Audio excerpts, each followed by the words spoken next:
মধ্যে আমরা যেভাবেই হোক সেটাকে এস্টাবলিশ করতে হবে। এটা একা গভর্নমেন্টের পক্ষে সেটা সম্ভব হবে না। সবাই মিলে যদি আমরা কাজ করি, এর মধ্যে আপনারা দেখেছেন যেভাবে আমাদের এই গভর্নমেন্ট অফ ইন্ডিয়া আমাদের হেল্প করছেন। এখানে এজেএমসি এবং জিবিপি হসপিটালে মাদার অ্যান্ড চাইল্ডের যে একটা বিল্ডিং এখানে শুরু হচ্ছে, প্রায় 192 কোটি টাকা ডোনার মিনিস্ট্রি আমাদের দিয়েছে। ডেন্টাল কলেজ আপনারা জানেন শুরু হয়ে গেছে সেখানে, কিন্তু আরেকটা বিল্ডিংয়ের প্রয়োজন আইজিএমে, সেখানেও 202 কোটি টাকা এখানে দিয়েছে। এডিকশন নিয়ে প্রায়ই আমরা কথা বলি। সেই এডিকশনে বিশ্রামগঞ্জে একটা আধুনিক যে একটা ডি এডিকশন সেন্টার, তার জন্য 121 কোটি 90 লক্ষ টাকা দিয়েছে।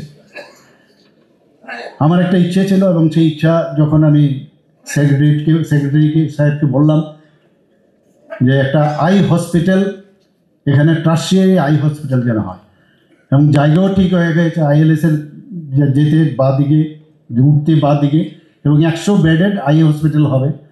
এবং তার যে আমাকে যখন দেখানো হলো, বাইরে চোখের কিছু হলে বাইরে চলে যায়, এখানে রেটিনার থেকে আরম্ভ করে, রেটিনার ডিটাচমেন্ট থেকে আরম্ভ করে সব ধরনের সার্জারি কেন হবে না। তো তারও আমরা কাজ আশা করি অলরেডি 5 করোড় অলরেডি আমরা দিয়েছি তার জন্য, ডিপিআর তৈরি করার জন্য। আপনারা জানেন যে এই যে গভর্নমেন্ট কত সেন্সিটিভ, যে যারা পেশেন্টরা আসেন এখানে এদের থাকার অসুবিধা হয়, যারা পেশেন্ট পার্টি। এর জন্য আমাদের বাজেটের মধ্যে আমরা ভারত মাতা ক্যান্টিন ও নাইট শেল্টার স্থাপনের একটা সংস্থান রেখেছি, যারা দূর দূরান্ত থেকে আসবে। এবার 25-26 আমাদের যে বাজেট সেখানে আমরা রেখেছি, খুব কম পয়সায় যেন থাকতে পারে এবং তারা যেন ওখানে খাবারও খেতে পারে, সেই কাজটা আমরা অলরেডি আমাদের বাজেটে আমরা রেখেছি। তার জন্য কাজ শুরু হয়েছে। আপনারা সবাই জানেন মুখ্যমন্ত্রীর জন আরোগ্য যোজনা আমরা শুরু করেছি। ত্রিপুরাই একমাত্র রাজ্য সারা ভারতবর্ষের মধ্যে যেখানে সমস্ত মানুষ 100% এই যে যোজনার মাধ্যমে কাভারে যাচ্ছে।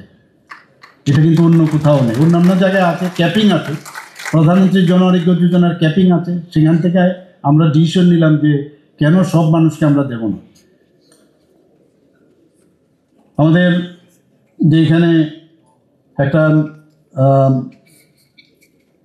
রুগীদের যে ওয়েটিং শেড যেটা নির্মাণ হয়েছে কিনা 3টি, আরেকটি শেড খুব সম্ভব আরেকটা নির্মাণ হবে। দূর থেকে দেখলে আমি ইভেন কিং জর্জ মেডিকেল কলেজে আমি কিছুদিন আগে গিয়েছিলাম, সেখানেও আমি দেখেছি। এবং আমাদের সম্পর্কে যখন ওনারা জানলেন যে কোনো অংশে আমাদের এখন যেভাবে ইনফ্রাস্ট্রাকচার ডেভেলপ হচ্ছে, কোনো অংশে আমরা কিন্তু ওদের থেকে কম নয়। আমাদের এখানে যে অনলি ₹10 10 টাকার বিনিময়ে আমরা দুপুরের খাবার অলরেডি 3 মার্চ আমি নিজেও এসেছিলাম এখানে, যারা রুগীরা আসেন তাদের আত্মীয় পরিজনরা যাতে এই সুযোগ পায়। এরকম অনেক অসংখ্য জিনিস আমরা করছি।